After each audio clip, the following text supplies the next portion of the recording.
Morremos ao pecado vil, pra nunca mais voltar.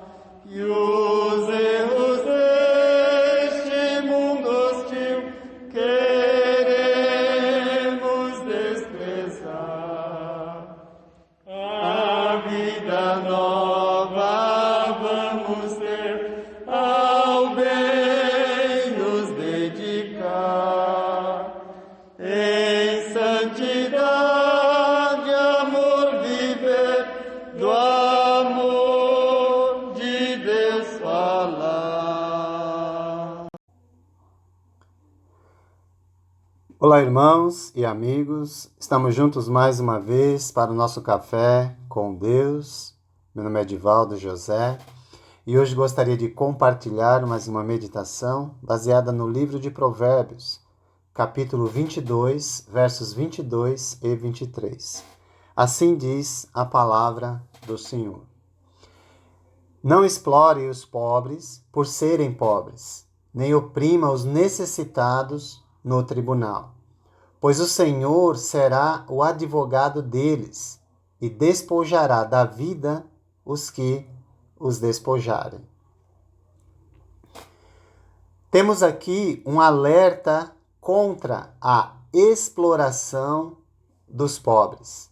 A lição é clara: não julgue ou trate as pessoas pela condição social delas ou pela sua aparência.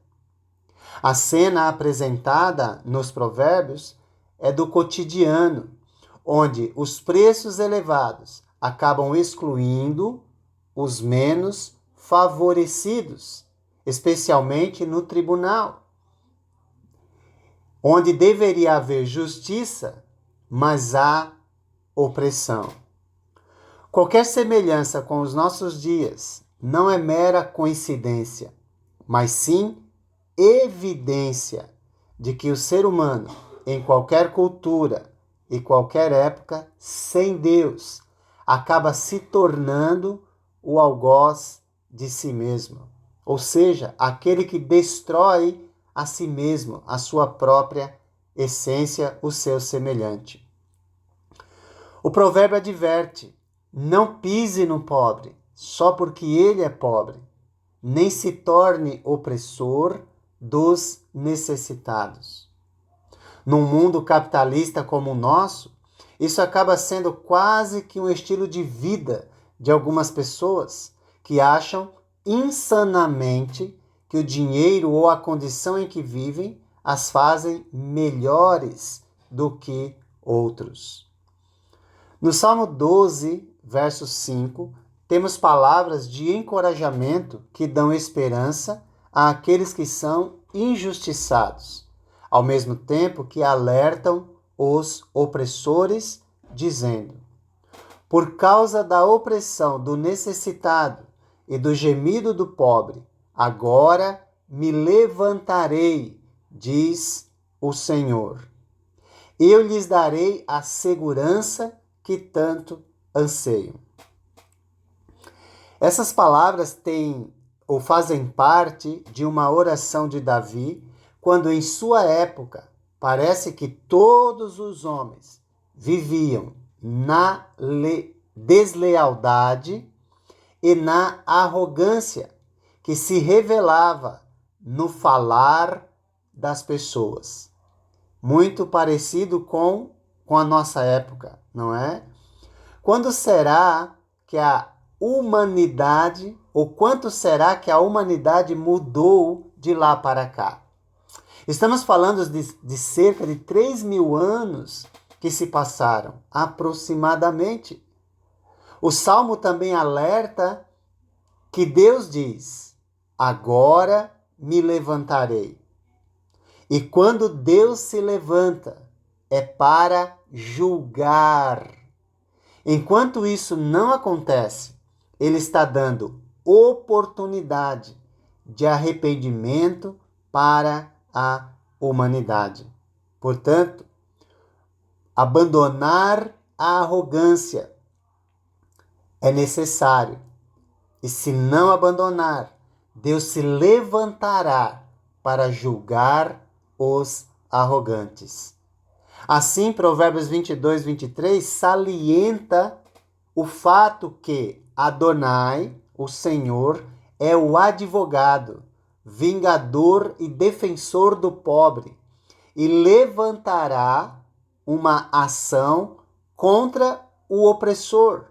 Lembre-se que estamos num tribunal, e tirará a vida deles para dar aos que eles exploraram.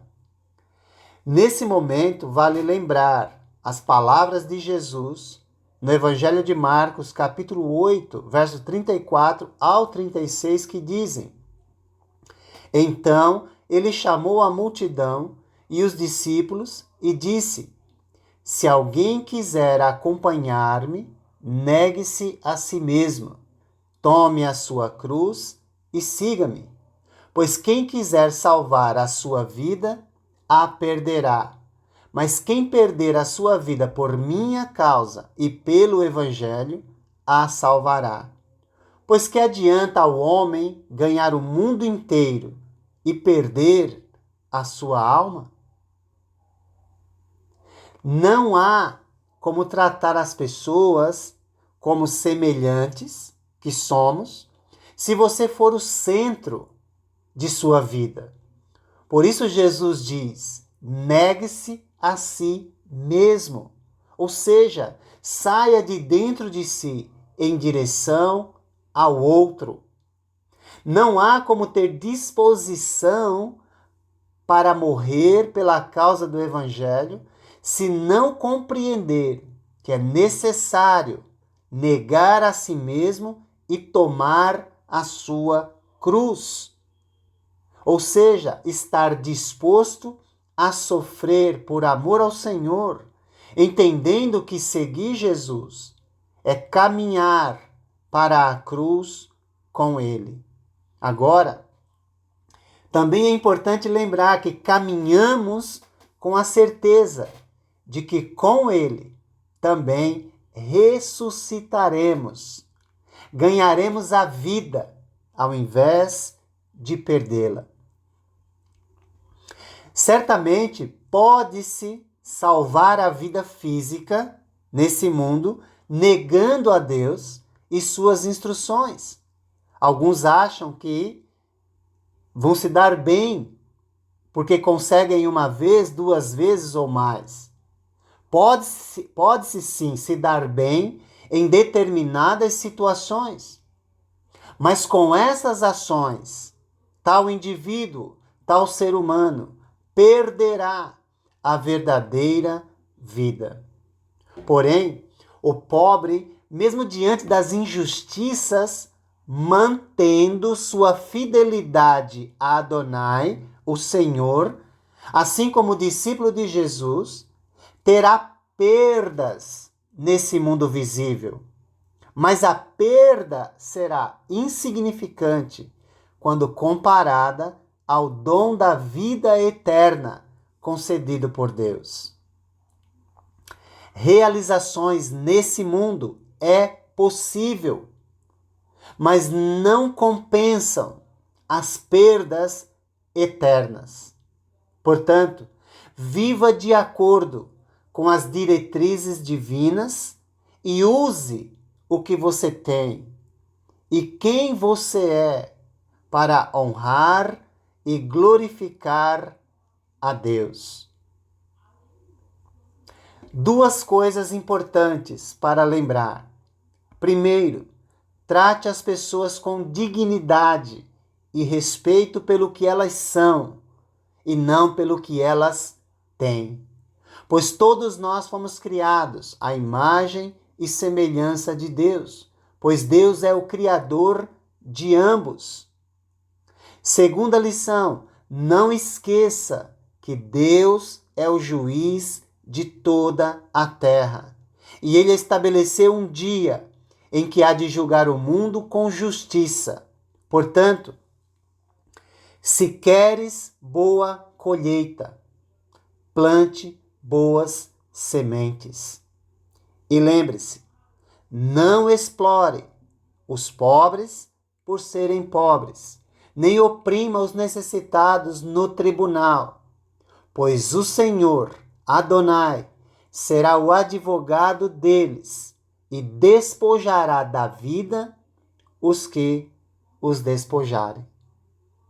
Que Deus te abençoe.